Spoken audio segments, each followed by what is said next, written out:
locally, earlier this week, the Kern County moved into the red tier in the state's tier system, meaning that schools now have the option to reopen for in-class instruction. On Thursday, Bakersfield Christian announcing that students will be returning later this month. And joining us this morning to talk more about exactly what students and parents can expect is the President John Buetow. John, thank you so much for being here.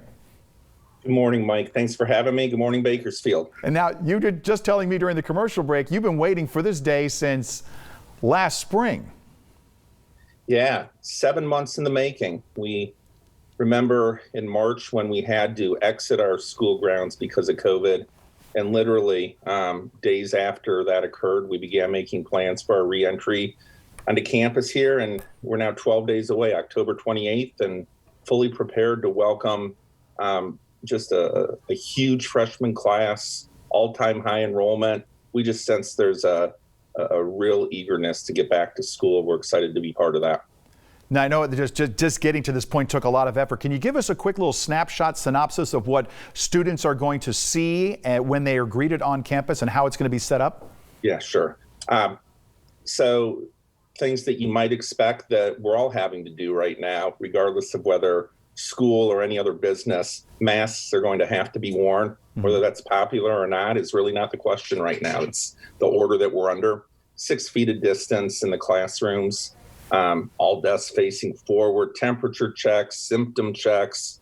Our employees are all getting COVID tested or will be COVID tested regularly. We've got a quarantine room ready in case someone's not feeling well, lunch, chapel. All of those group gathering things have been socially distanced, and we're doing it in a way that we can serve our entire student body, adjusted cleaning schedules, etc. But I think, Mike, what really is more important is we're doing all of those taking all those mitigation steps. But more importantly, I think our students are going to have a very normal school experience. Every student, every day, for every class is going to be on campus. We're not doing something where students can come back 1 day or 2 days a week. They'll be back 5 days a week. And we've got flexible spaces on our campus, which allow us to have full classes and yet have students socially distanced. And I think there are going to be a lot more things that are normal than are abnormal. And that, again, is something we've been striving for. You know, John, there are people that are still sort of uncomfortable, a little uneasy just with coming back this close. Do you also have protocols in place for any students or even teachers that may feel uncomfortable with coming back? Are they still going to be allowed to do distance learning?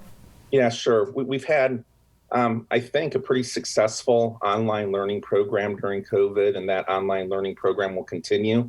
And every student and their parent will be given a choice of being on campus or online. And then as far as our faculty are concerned, we have polled our faculty, given them some options just to see where they're at. And actually, the most recent survey we took of our faculty, every faculty wants to be back on campus in person.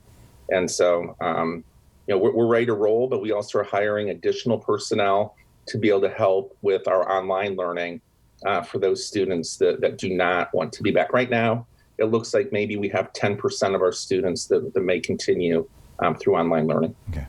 October 28th is the date. BCHS and Garces set for their reopening. You know, all eyes are going to be on you, John, and everyone at Garces. So best of luck to you, and we'll be following your progress once you open your doors again. Thank you, Mike.